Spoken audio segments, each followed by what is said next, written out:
Welcome to episode 48 of the Half Point Per podcast. I'm your host, Evan Riggs, joined by my co-host, Dalton Willie. And Dalton, I guess Johnny has this excuse that it's like his birthday or something, I think, today. He I didn't don't want know. to didn't want to spend it with us, which is whatever little hurts a little bit, but it is what it is. I guess we understand. I didn't know birthdays counted after 21, but I guess we're still counting for some of us.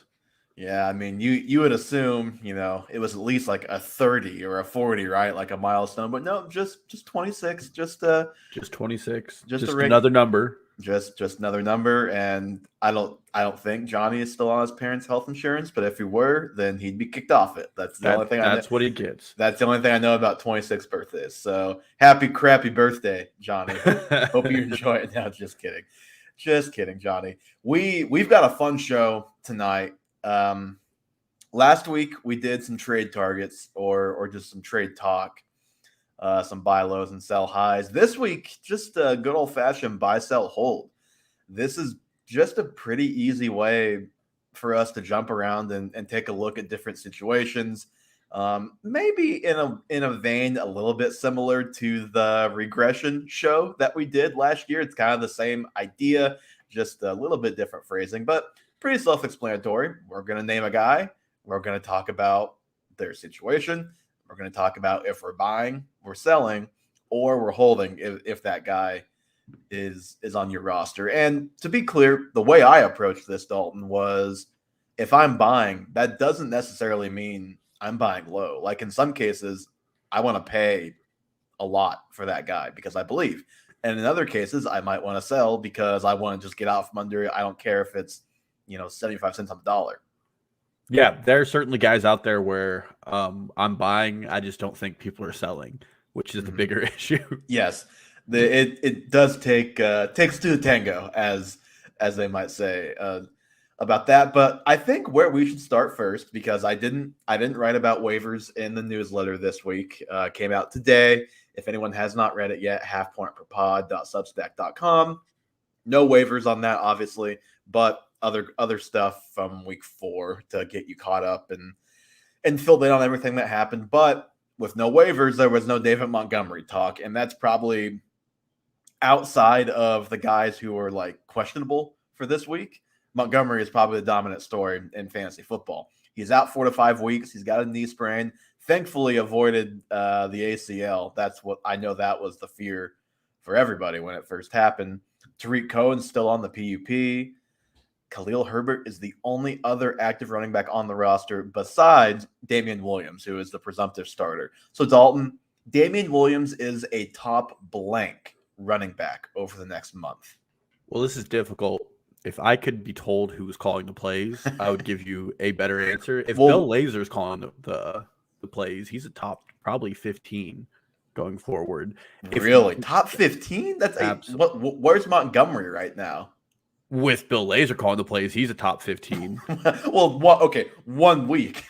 Oh, absolutely. But I mean, even last year, Bill Lazor's the one that took over the offense in the second half last year when they had their kind of offensive revolution, and Montgomery kind of made himself a top 10 back to finish the season. And I mean, they just called him much more efficiently and they rush more often. So if they're going to be getting that kind of volume, then he's definitely going to be up there. I'm going to say a top 30 running back over the next month, because even though it kind of appears Damian Williams is the only game in town right now, whether it's Khalil Herbert getting some action, which as a Khalil Herbert truther, that would just nothing would excite me more than if Khalil Herbert got like 8 carries and 2 receptions this weekend. But they could still bring in somebody else because I think Tariq Cohen's on the PUP until at least week 7, and we've literally heard nothing positive on that recovery this whole season. So I'm not even sure if he's going to be back at that point. Somebody else will be there. I don't think this is going to be 85% Damian Williams. I think he'll be the lead guy. He'll get good volume and he'll be productive. You'll want to start him if you have him, most likely. But I'm saying top 30 is. Top 24 was what I was thinking about. Top 30 is more my safe projection for the next month.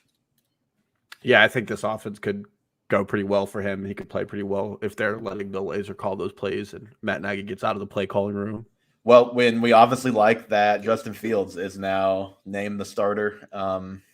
Just Finally. just days ago, Matt Nagy said that Andy Dalton is a starter when healthy, and then today Matt Nagy's like, "Oh, he just had to do this and this and this. We knew the things he had to do to be the starter." It's like, well, what has he done between Monday and now? Because it seems like a decision that maybe came from above Matt Nagy. That's my Maybe theory. Ryan Pace gave him the get out of town or start Justin Fields. Yeah, next year. it's like, okay, we can fire you now, or we can give you the rest of the season with Justin Fields at quarterback to maybe try to save your job. Your choice, bud. Your choice. That's what I'm gonna just assume what happened.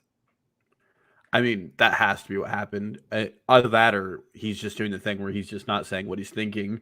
Like Kyle Shanahan's probably thinking Trey Lance is starting this week, but he's going to tell us Jimmy G's starting all week if he's healthy.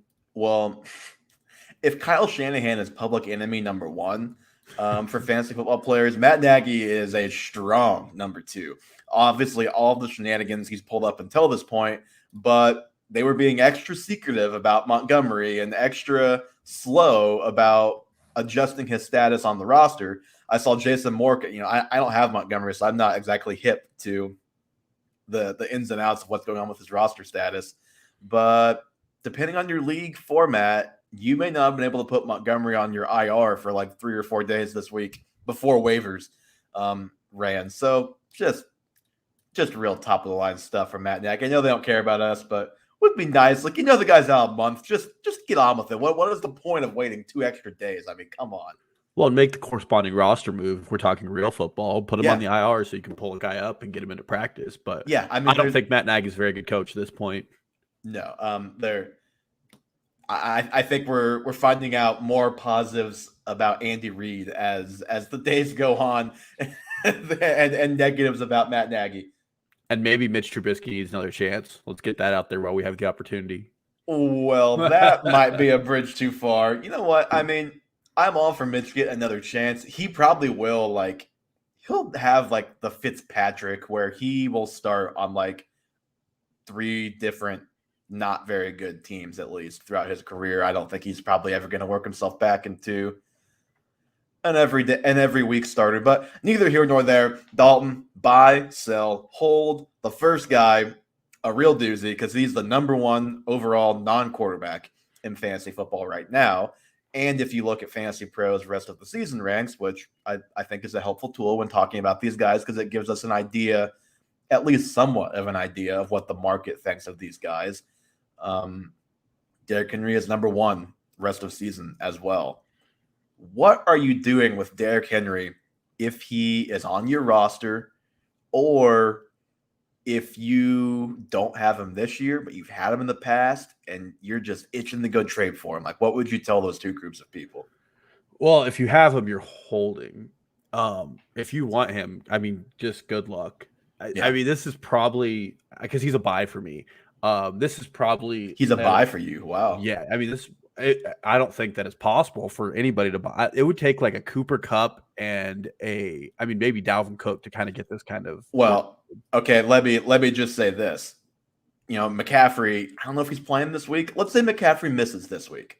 I think if McCaffrey's playing this week, I think most people would not trade McCaffrey for Derrick Henry. Say McCaffrey, his fantasy manager is 1-3. If I'm the Derrick Henry fantasy manager, I'm like, yeah, I'll take Christian McCaffrey. I'll lose a week to upgrade from Henry to McCaffrey. If it's a PPR league, yeah, I can see that. But Derrick Henry's even getting targets now, and I mean, 14 receptions. He's getting 32 touches a game, which is trust me, I'll go over that in a moment. Absolutely absurd. And I want to talk about Derrick Henry breaking down at some point, but the guy I think this is one of those players where you have to put them in a different category than everybody else in the NFL. And he just has really earned it. Yards after contact right now, Derrick Henry is 365 in the league. That's more rushing yards than any other running back in the league. It's absolutely insane what he's doing. And the big, hubbub about Derrick Henry is him not being able to get targets. And now he's getting targeted now that Arthur Smith's out of that offense. And now that Mike Vrabel has essentially said this offense runs through Derrick Henry. Well, and also last week they literally had like no receivers who should even be starting on an NFL field. Yeah. At the end of the day, I mean, the guy is the overall running back one for a reason, and I think he's that the rest of the season because he's not breaking down. I mean, out of all of the top drafted running backs other than Alvin Kamara, I think he has more targets than Kamara through the last 2 weeks. Well, yeah. I mean, Kamara had 0 targets, 0 receptions for the first time in his career last week. Okay, so you've convinced me a little bit. I had sell. I'm gonna just stick with hold. I would not go trade for him because, well, if we're just talking about my injury luck for a second, I feel like the minute I traded for him, he would get hurt. I have about 8 guys injured on my dynasty roster right now. You mentioned it, 31 touches. It's like 31.25 touches per game. If you just take that in a 16-game season, so every other season until this year, he's on pace for 508 touches. The only guy in the last decade that's even comparable is Le'Veon Bell at 406 in 2017. And then you just look at all time. The second most all time is James Wilder, 492 in 1984. And then after that, it's Larry Johnson at 457. Like he's not just in a class of his own in the NFL right now. It's just volume-wise, he's in a class of his own ever, if he keeps this up.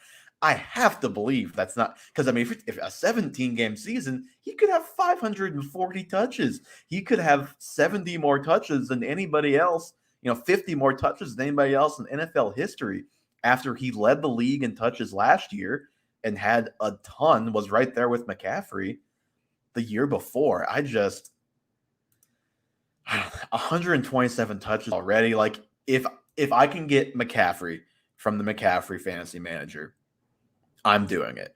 I don't think you can probably trade him for much less. He's been so good. Even if you have that fear, it's like the guy's probably got you sitting at 3-1 or 4-0 right now. He's the overall one. I guess you just have to ride it and hope for the best. Yeah, well, and I mean, you just do. Volume speaks, it measures in fantasy football, and we always want volume. But I don't think there's ever been, like you said with those stats, there's never been a time in the NFL where we've had a guy with this level of talent. He had a game with 41 touches.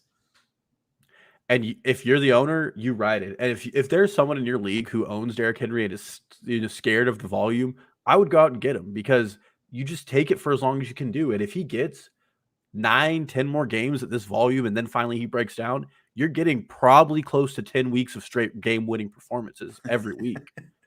Yeah, I mean, you mentioned the receptions. He has 14 receptions this season. I don't have it in front of me, but I think I remember his career high is 17. I think I remember it's either 17 or 19. Regardless, he is very close to his career high in receptions for a season, and they're only 4 games in. Let's do I should have done this before we came on.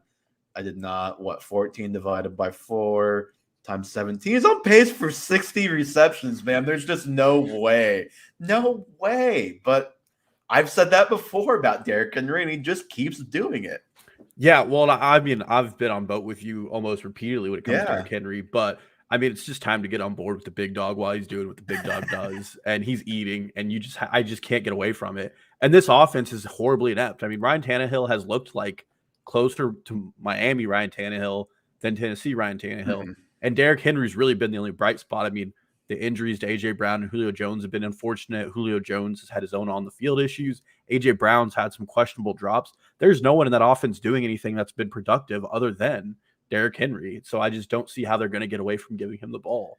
Do you worry? The only worry with Derrick Henry outside of the volume being so astronomical that he breaks down is that we start getting more frequent occurrences of week 1 where the team just can't keep up and he loses volume that way. Like, even if he's catching the ball more, I mean, the guy's getting 30 rushes a game, and that's just not attainable when your team is down throughout the whole game. Do you worry at all about that, about him losing volume that way?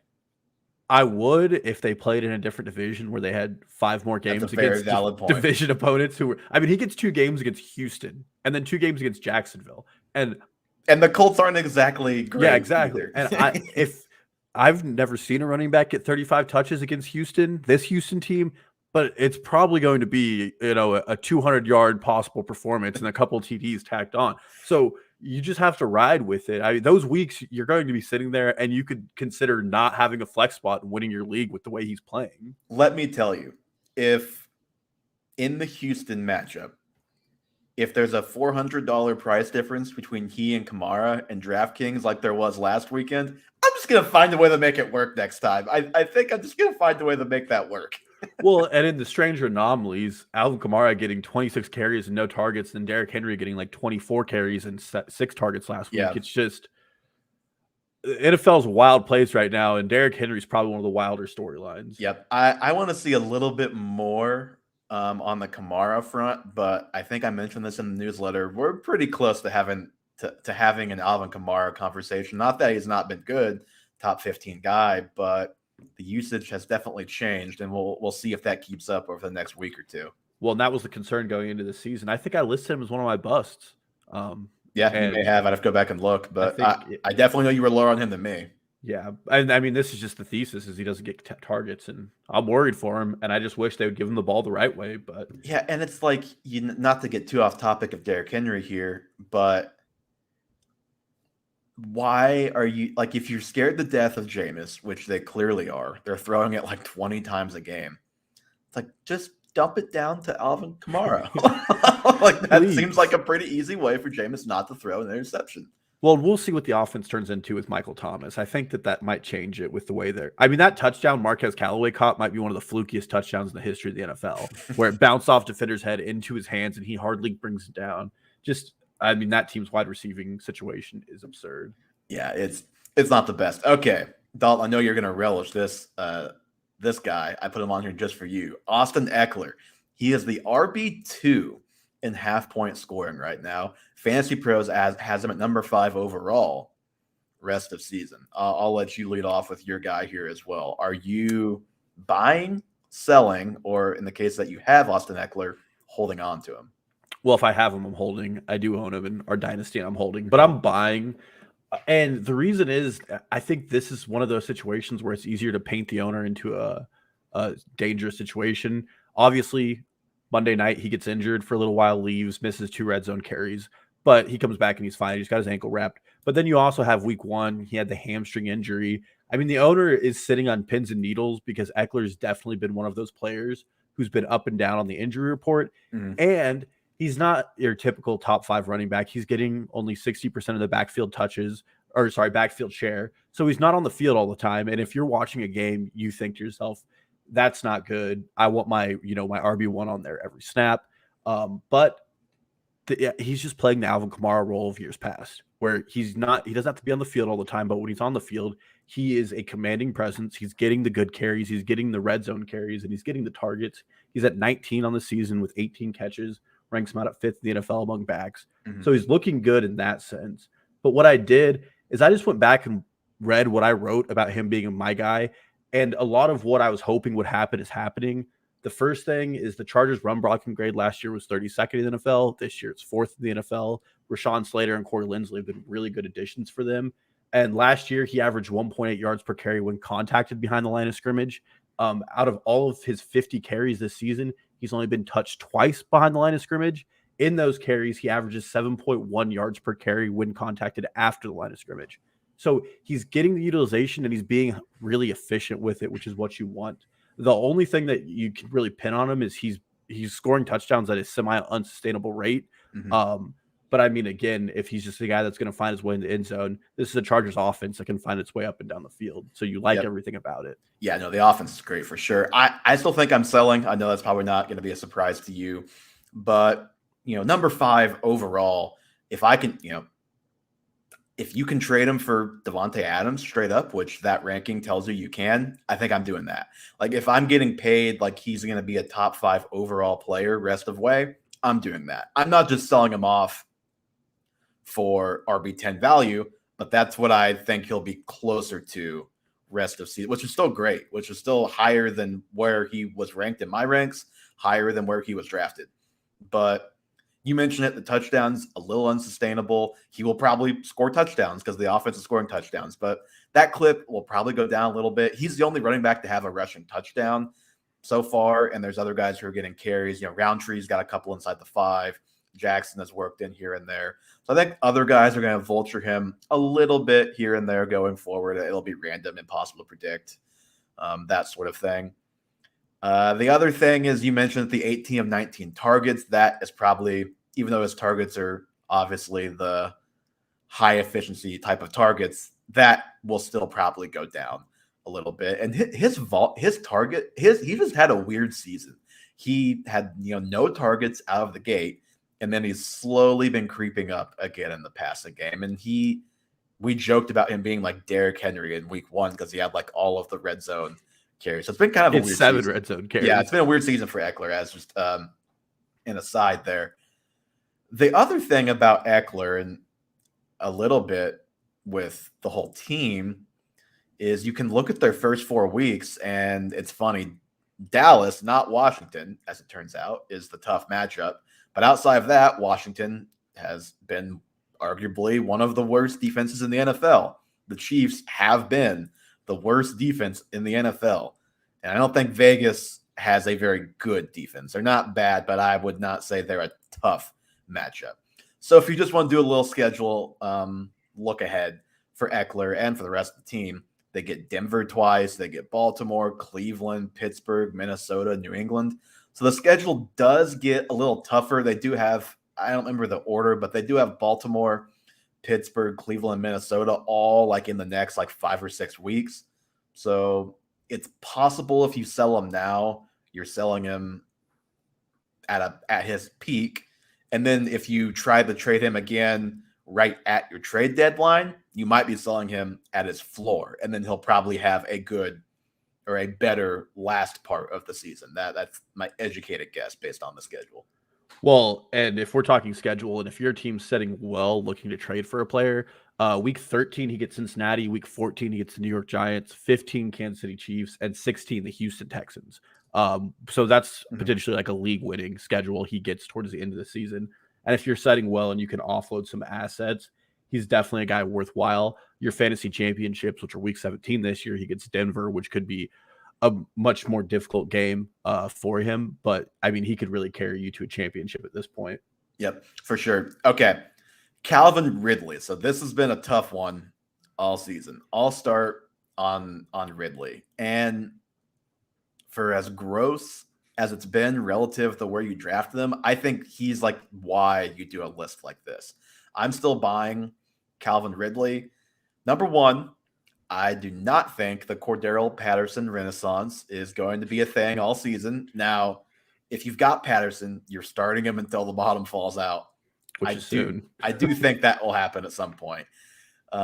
He had 3 touchdowns last week, all receiving. One of them was a downfield bomb that is like Calvin Ridley 90% of the time, not last week. Another is a contested catch in the end zone, which most of the time, the rest of the season, I would expect that to be Ridley or Kyle Pitts. So you've got Patterson stealing what should be his production, I think, number one. And then number two, Dalton, you sent this stat earlier this week, so sorry if I'm going to steal your thunder by citing it here, but he accounts for 60% of his team's targets, which is the most in the NFL by 3%. Among wide receivers. Among wide receivers. He's had a nice PPR floor because of that, but it obviously he's like wide receiver 34, I think, in half point right now. So it hasn't turned into great production. He has 5, 7, 8, 7 receptions. That's 8, 10, 11, and 13 targets. He hasn't hit above 11.43 yards per catch yet this season. He was only below that, or he's been below that 3 or 4 games. He was only below that 3 times all of last season and had games of 22, 21.6, 26, 15, and 17 yards per catch. He's always been a big play guy. Sometimes that can just run hot or cold. I've mentioned last week that Matt Ryan was not airing it out. Congratulations, Cordarrelle Patterson catches the first 20-plus yard air yard target of the season for Calvin Ridley and the Falcons. I'm nervous about Ridley for sure just because of how inefficient it's been. But like if you're looking at the rankings, Tyler Lockett, Terry McLaurin, Keenan Allen, CeeDee Lamb, like I'm still taking Ridley ahead of all of those guys, I think. What do you think? I'm buying low for sure because he's definitely not lived up to Yep, expectations. you do not have to pay full price for sure. Yeah, I mean, in total, he has 28% of his team's targets. And everything that you thought that was going to happen in the preseason is pretty much happening. It was this guy's a high target guy who's going to be a big play machine. The only thing that we're missing are the big plays, but he still has a 10.9 average depth of target, really good. 45% of the team's air yards have gone to Calvin Ridley, and the issue really has been Matt Ryan. So in the first 3 weeks, Matt Ryan had a total of 3 passes that traveled further than 20 yards. Ben Roethlisberger had more than through 3 weeks than that, which is hard to do. Week 4, Matt Ryan had 7 that went over 20 yards. Now, obviously, the big benefactor was Cordarrelle Patterson, but if you dig a little deeper, Calvin Ridley had 274 of the team's air yards in week 4. It's a lot of air yards to have, and he's definitely a guy who's going to pop. In expected fantasy points, which is a metric that PFF uses to grade out guys, Calvin Ridley is second in the NFL behind only Cooper Kupp with 20.5 expected fantasy points. That's a real shot right to my heart as a Calvin Ridley fantasy manager. Let me tell you. So, I mean, the good days are definitely coming for Calvin Ridley. This is just kind of like the Logan Thomas on a bigger scale last year. He has everything underlying going for him, and he's just not getting those pop plays. It looks like Arthur Smith is getting more aggressive in the play calling. I'm not sure what the first 3 weeks were, but week 4 was definitely a big difference in the way they were doing it. I think some of the teams they played early on just played 2 safeties high and asked them to go underneath, and that just wasn't his game. But this offense is getting better, and Matt Ryan's not his old self, but he can still be a quarterback who can float a top wide receiver. He's not to the Big Ben. He's not that stage.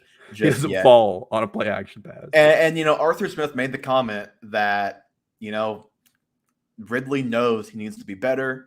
I know he can be better. He knows he can be better. If you go back, and I wouldn't suggest doing this, but if you do watch plays from that Falcons Washington game, Ridley he had a drop or two, and he had another, just plays he could have made that you'd expect him to make that he didn't. So it's not all Matt Ryan, not all bad luck. Ridley can, and I think will play better. And we're both in agreement this is a buy. I think we're both in agreement that you better do it now, because the first time he pops, he's not going to be available anymore. Yeah, and I mean, that pop has to be coming soon. Everything's going his way except for the fact that he hasn't had a big week. I mean, when you get 10 targets a game and you're not having like a 20-point week, it's kind of weird. Yeah, and he had, I think it was 83 yards the other day, which was the most. So he hasn't even hit, like, his yardage hasn't even been that crazy either. It's been in the 50s and 60s every week. So yeah, better days are surely ahead for Calvin Ridley. I would expect, at least. Okay, DJ Moore, a call that so far I am especially proud of, having DJ Moore on my breakouts, praying to the fantasy gods to give him some positive touchdown regression. And Dalton, it has happened. He has 3 touchdowns in 2 weeks, or in 4 weeks. He had 2 last week, I should say. He should have 4 touchdowns, but we all saw him on that Thursday night game, Sam Darnold overthrow him on what would have been like a 40, 50-yard bomb. He's the wide receiver. Let me get that pulled back up. 4 on the season, wide receiver 8 rest of season on Fantasy Pros. If I don't have him, I'm buying high. If I do have him, I'm holding him. I'm not moving him. He's the number 3 graded receiver on PFF versus man coverage this season, behind Tyreek Hill, and I can't remember who the other guy was. Probably Devontae Adams, but I don't even remember. Somebody else good, the bottom line. The TD regression, the positive regression, that's been great. And like I said, that's all he's really needed the last couple of years to be a great fantasy asset. And the yardage is even higher too. We're seeing Robbie Anderson get phased out. Terrace Marshall hasn't made that impact yet. I mean, DJ Moore is far and away the favorite option of Sam Darnold, as he should be. He's been a double-digit target guy. He's having the season that Calvin Ridley should be having right now, and I think it's going to continue for DJ Moore. Yep, so he's a buy high for me as well. I mean, he has 30% of the team's target share in offense. That's top 16 in the NFL right now as far as yards per game and plays per game, which means there's a lot of volume to be had. He also has 39% of the team's total air yards, which is really good. And he's a 10.1 average depth of target, so he's right where you want him to be, running those high target intermediate routes. He's running a lot of crossing routes, which he's done very well so far this year. The thing that's more that gives you more hope is I do not think Sam Darnold, the rushing attack in the red zone, continues. He has the most rushing touchdowns in the NFL, more than players like Yeah, Zeke. not just that. I think he has the most rushing touchdowns of all time through 4 games Oh as a my quarterback. God. So talk about things that are unsustainable. Yeah, and their red zone that would be up carries. there. Yeah. And in those situations, I mean, those are balls that DJ Moore more than likely gets thrown his way. And this is a good coaching staff who utilizes their players well.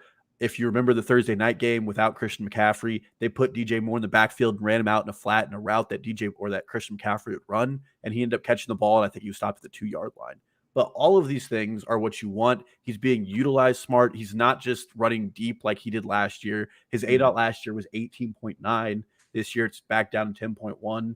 And I know that Robbie Anderson got a season high in targets last week, but just because he's a squeaky wheel, I mean, DJ Moore's just flat out better. Mm. Yeah, and it turns out maybe the answer to your Christian McCaffrey conundrum was not Chuba Hubbard, a little bit Chuba Hubbard, but just more DJ Moore. If you're the Panthers, that's what it was last week, and it worked out. Not obviously, it didn't work out to the tune of a win, but for the offense and for DJ Moore specifically, things went pretty well against a very tough Cowboy defense. So yeah, I'm all in on DJ Moore rest of the season. A guy that I just knew you were going to put him on this list. I left him off of mine. I was like, I'm sure Dalton's going to put him on. This is going to be real tough for me to figure out what to do. That's Robert Woods. So Robert Woods is wide receiver. Let me pull that back up. He's wide receiver 40 on the season, 28 rest of season on Fantasy Pros. Dalton, what are we supposed to do with Robert Woods here? I'm just selling. I mean, really? Yeah. If I have him, I don't want him. If he's for sale, I don't want him. I mean, just to go through, he is an 18% target share. He has 18% targets per route run and 21% of the team's air yards. Those are wide receiver 3 numbers, which he's returning on. Mm-hmm. And then Van Jefferson has a 17% target share, 16% targets for route run, and 19% of the team's target share. These two are just taking up each other's fantasy production, and Van Jefferson's turned into a good NFL talent, and that's hurting Robert Woods. I mean, 22% of Robert Woods' fantasy points have come on designed plays by Sean McVay, whether they're a swoop out of the end zone or a goal line fade. Well, Sean McVay is going to get him more involved, he says. More involved. And that's why, I mean, this is probably your best week to sell him because he scored a touchdown last week, which made his week look better, and he's being a squeaky wheel. So this is, he's going to get involved. He's going to be the guy. He's going to come around. But, I mean, I went back and looked, and Matthew Stafford has a history of just elevating one guy in the offense above everybody else, and he just over-targets a player, and he's done that every week with Cooper Kupp. Apparently, those two are getting breakfast together every day, so there's a breakfast narrative going on. And to make matters worse, Deshaun Jackson has had 2 balls overthrown from him that would have been touchdowns by Matt Stafford.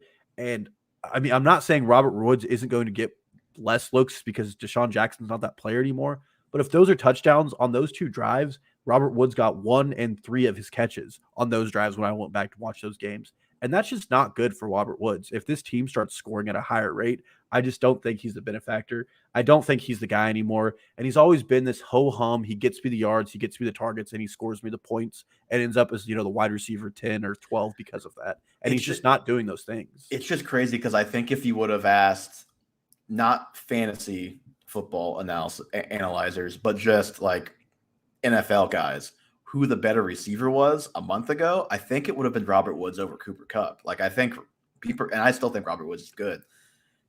I'm holding Woods if I have him, and I'm not actively looking to buy if I don't, obviously.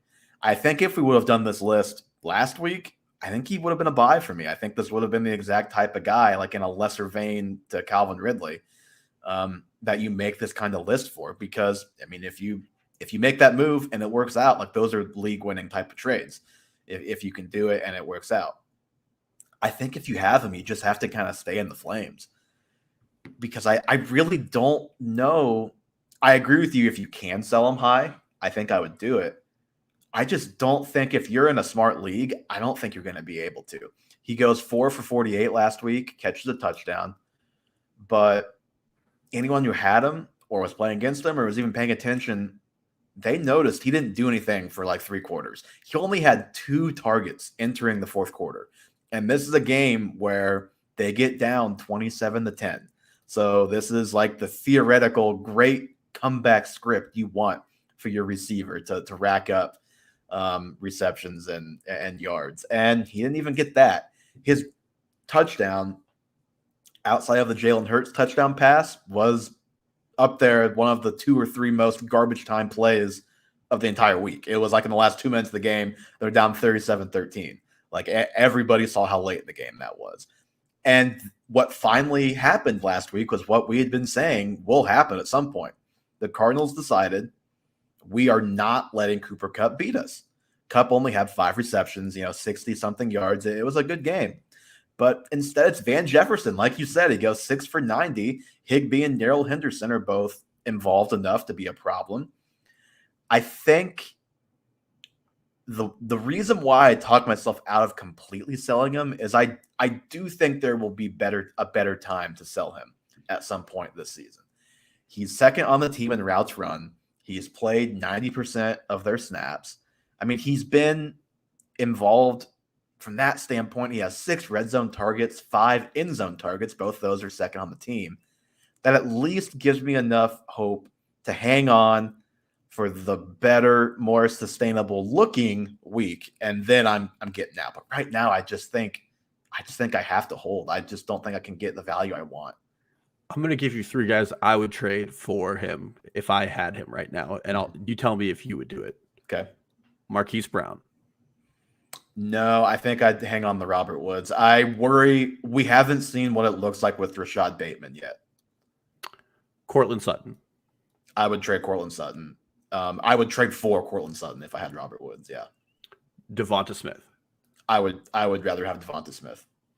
But I think that does give a good parameter of his values. He's probably in closer to those guys right now than the perennial wide receiver 1 campaign we have come to expect from him. Yeah, and he pre-draft he's always in like the 18 to 20 range every year, and now that wide receiver 28 is probably rest of the season. That's probably about right. I think that would be around where Marquise Brown would be too, in that like 28 to 34, 35 type of range. So I can't believe in the game where they were double covering Kupp, Stafford was like, 13 targets anyways. Like, I'm going to give him everything, even though there was nothing there. I think I made this joke to Johnny when you weren't here. All we're missing now is the Antonio Brown move in with Tom Brady narrative happening with Cooper Kupp and Matthew Stafford. We're close. We're close. We're getting there.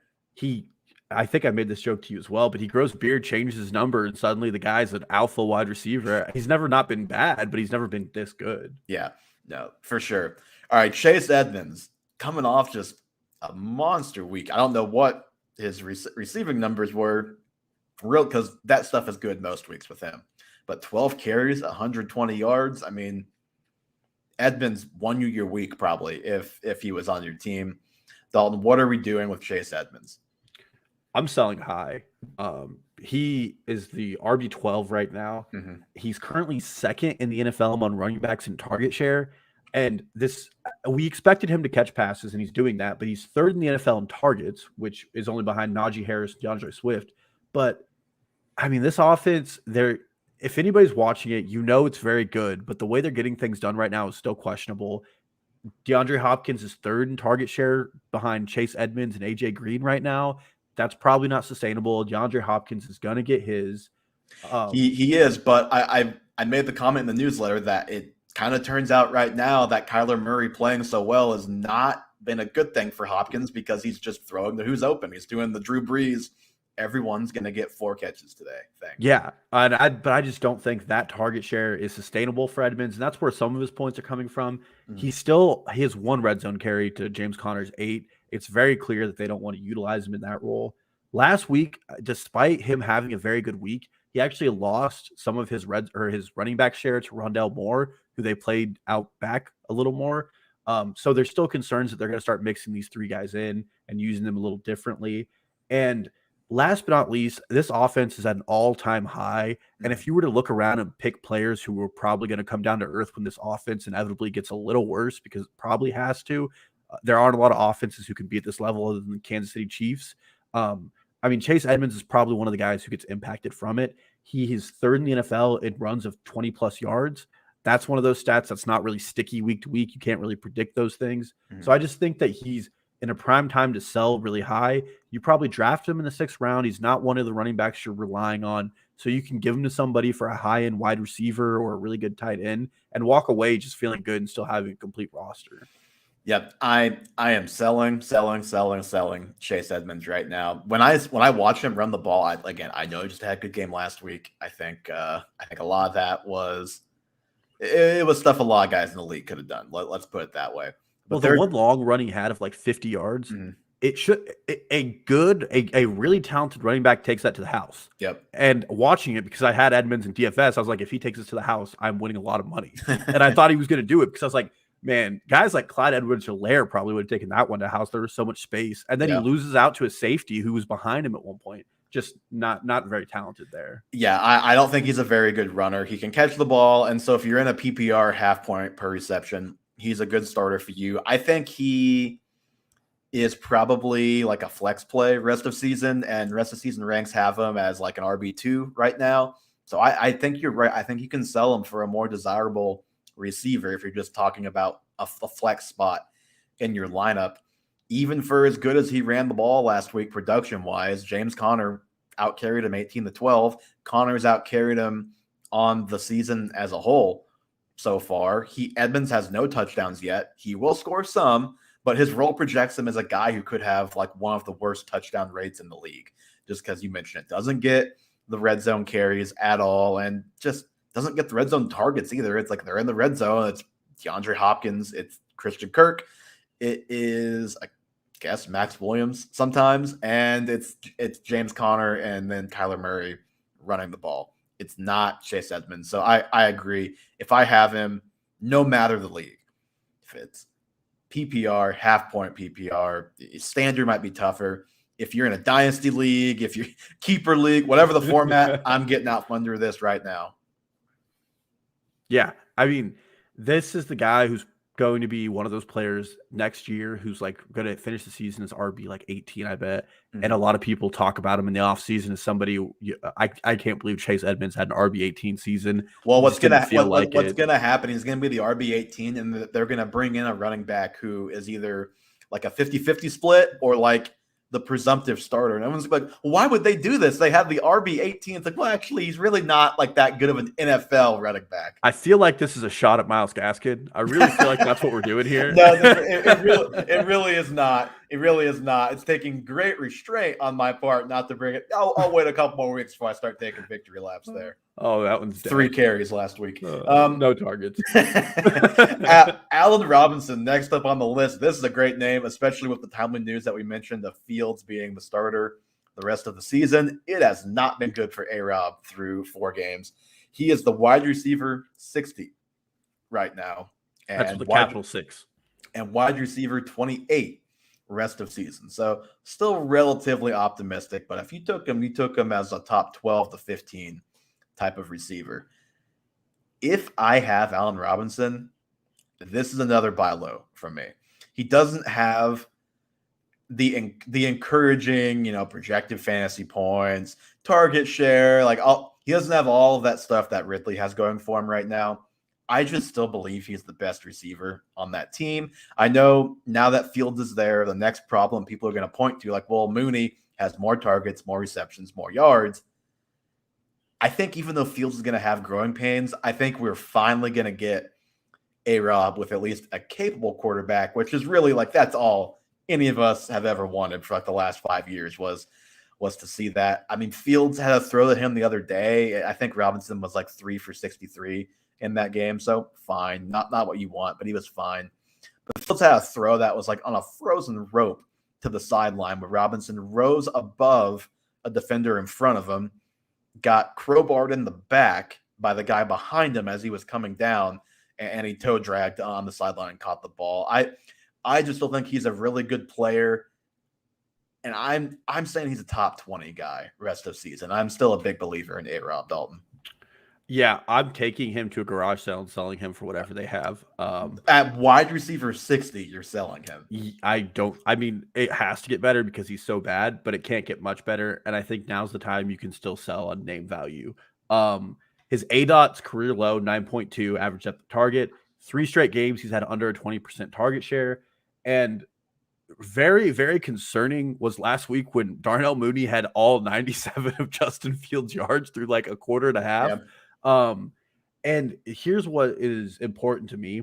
Coming into the NFL, one of the great talents that people said Justin Fields had is he's not a one-read quarterback. He was one of the guys who knew how to make his progressions, and he's done that in the NFL so far. He's done a pretty good job at making his reads. Against the Browns, it was a little different because he was getting murdered, but last week he was a guy who went through his reads. And unfortunately, he's also playing the Lions. So if the Browns are tough, Lions very easy. Let's see him against like a normal opponent and see what happens. But Allen Robinson isn't a player who, like a guy making his reads, looks like a guy you want to target. I went and looked. PFF has a stat called EZ targets. Those are targets where the wide receiver has over 1.5 yards of separation. In 2 of the 4 weeks, Allen Robinson has a 0%. All of his targets have been difficult because he's not a separator, and we know that that's his talent. And I know him playing with bad quarterbacks has sucked, but those guys have also just locked onto him, and he's made the play. And I think Justin Fields is just a smarter player. He's going to make his reads and run through the offense, and Allen Robinson's not always going to be the first option. So going forward, he will have better games. He hasn't broken double digits yet in half point per PP or in half point scoring. He will break that eventually. I just don't think he's going to have any of those typical Allen Robinson 20, 25 point games anymore. Not with Justin Fields this year, at least. And then this team, I know Evan Silva said at the start of the season, they do just want to run the ball when they have Justin Fields. They want to minimize the impact he could have on the game and use their run game. That might change with Montgomery out, but I can't project them for a ton of passing attempts, and it's going to be a really, really small offense to get your share in. I'll say 2 things. Number one, Allen Robinson, I think it was against the Bengals after Dalton got hurt. He had a target in the end zone from Fields that was a tough catch, but he should have caught it. He usually catches it. And if he does catch it, we're probably like just feeling differently about him because he has a 30-something yard touchdown and however many more points on his resume. And it's a pass and catch from the quarterback that is there now. So there's that. I think he's just like one misplay away from people feeling a lot better about him, number one. Number two, I just think, Fields, I have faith in him. He's a good player. I think he is going to build chemistry with A-Rob, and they're going to get on the same page, and he's going to have that confidence and they're going to get the timing down to throw it in the spot where it needs to be for A-Rob to go make plays and contest and catch situations. I'm taking him as a top 20 guy. This could be a board bet we can have Johnny jot down later. Where would you rank A-Rob rest of the season, just top of your head? Just going to ask you that. I'd probably put him at like 30 or 29 in that area. Okay, so let's do top 24. I'll say A-Rob is a top 24 receiver, and you're saying he is not. Rest of season from here on. Yep, from here on. So first 4 weeks, not. I don't get his wide receiver 60 dragging me down. I was just seeing if I was getting a handicap or not. Nope, not gonna play that game. Johnny, if you are editing and you hear this, please make a note. I will also probably remind him because let's see if Johnny actually listens this far into the podcast. We're at 49 minutes now. Deebo Samuel. Let me read you what Deebo Samuel is on pace for. It's from Kyle Yates. He just tweeted this out right before we started. He's on pace for about 179 targets, 119 receptions, 2,083 yards, and 13 receiving touchdowns. That's got to be a sell, right? Like, you've got to probably – he's wide receiver 3, and it's not that people think he's going to keep that up, but wide receiver 17 is still pretty hefty based on where you drafted him. Yeah, I mean, he is a sell high. Deebo, Tyreek Hill, Samuel is definitely someone I'm selling. He has 33% of the team's targets. Him and George Kittle, I think, have combined for like 70% of the targets. Because I was reading a Niners blog today. It's like, hello, can we get Brandon Ayuk some of those targets, please? Yeah, well, and he might be droppable in leagues. It's a different note, but yeah, I'm still hanging on. But then he has 36% of the team's air yards. Those are all good. But here's where it gets weird. His ADOT is 7.7. Let's just remember last year was 2.2. Mm-hmm. And that's because that's how they like to utilize Deebo Samuel. I made the joke in the offseason. He's a running back at wide receiver. He's still an after the play, make you miss kind of guy. One of his touchdowns, I know this is like really getting into it, but that touchdown against the Lions should not have been a touchdown. Yeah, well, among any NFL team. I was gonna say that ball against the Lions, Jimmy Garoppolo just threw it up, and he went up, and it was a great play by Debo, but like that's not a sustainable play because it wasn't like a successful deep play. It was a quarterback making a poor decision that he got bailed out on. And then last week against Seattle, he could not have been more open on that broken coverage where he took it like 60, 70 yards. So he's had on those two plays alone like 30 points that, you know, he very easily just could not have if things went differently. Yeah, you don't want to call them lucky, but I mean, those are definitely plays that you can't predict and don't correlate week to week. And then this 49ers team is not able to play the game they want to right now. They're passing the ball more than they want to. Jeff Wilson comes off the PUP in 2 weeks.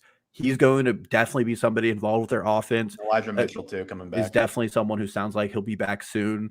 JaMycal Hasty should be back with that ankle injury. Don't forget their second-string running back other than Kyle Juszczyk is a guy that played in the XFL in the Bengals preseason squad. Mm-hmm. Like, he's not an NFL caliber Jacuz Patrick. He's just not. And even Trey Sermons had some issues in his playing. So they're passing the ball more than they want to, and they're running a deeper offense than they want to. Those things are probably going to change. And if we see Trey Lance on the field, I think those things really change because Shanahan's going to try to cover up those things and pass less and run more. Boy, let me tell you, man, Kyle Shanahan does not want to let Jimmy G go quietly into that dark night. I mean, we thought it was going to be Lance at least for a few weeks because it was like, oh, Jimmy G's hurt his calf. He might be out a little while. It's like, oh, just kidding. It's actually not that bad. He's probably going to play this week. And everyone's like, great. Yay, Jimmy's going to be back. Well, the saddest thing, I don't know if you saw this, but they have a press conference with Jimmy G, and he just starts crying when he's talking about his injury because he's like, this happens to me all the time.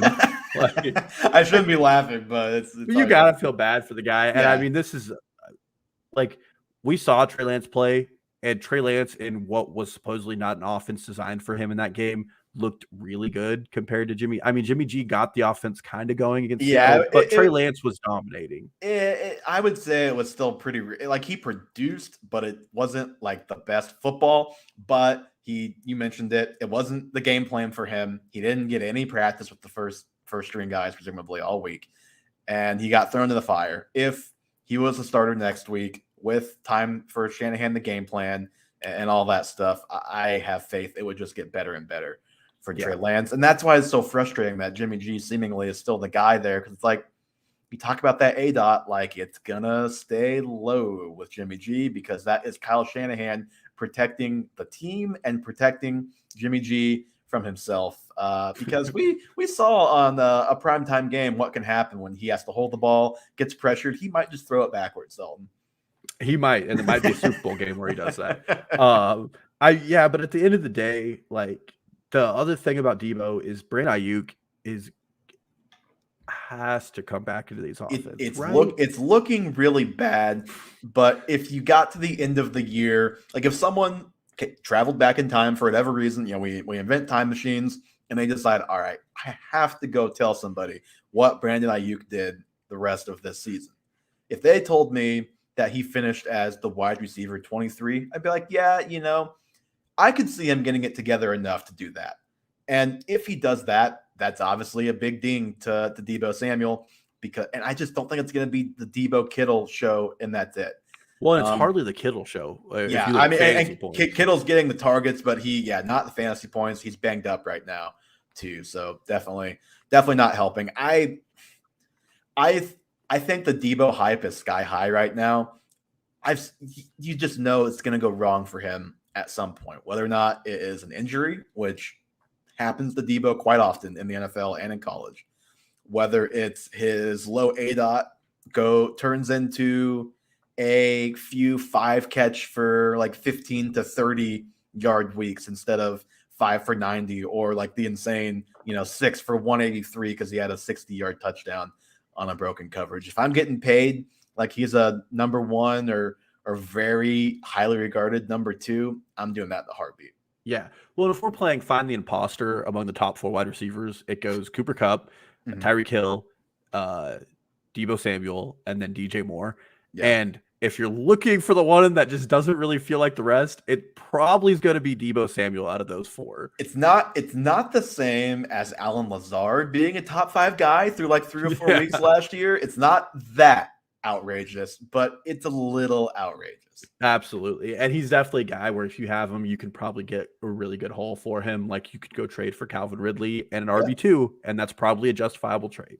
Yeah. Or, even if you're trading up, like, I don't know, could you use him plus an RB2 to trade up for like a Devontae Adams? Like, probably not Derrick Henry, I don't think, but like a Devontae Adams. Like, I'm trying to think of well, DJ Moore, I know his value is sky high, but you can maybe get DJ Moore for that. And I would rather have DJ Moore than I would do a 1-to-1 for that. Yeah, or even like not probably an RB2 in that scenario, but like a Chase Edmonds. Would you do Deebo Samuel and Chase Edmonds for DJ Moore? I definitely would if I'm getting DJ Moore. Yeah, if I'm getting DJ Moore, if I'm not doing that trade for them, but yeah. I think we're in agreement there. Dalton, anything else that you want to add before we get out of here on this Wednesday night? I can't wait to see Stephon Diggs, who said he doesn't respect the Chiefs defense, get absolutely creamed again at Arrowhead. So, well, we will see. It'll probably be the offense doing a majority of that. Doesn't matter. He's going to be standing there watching fireworks again. We can only hope. And that is going to do it for us on episode 48 of the Half Point Per Podcast. Give us a follow on Twitter, Instagram, TikTok at Half Point Per Pod. Subscribe to the YouTube. You can find all of those links in the Linktree link that Johnny will put in the description of the show.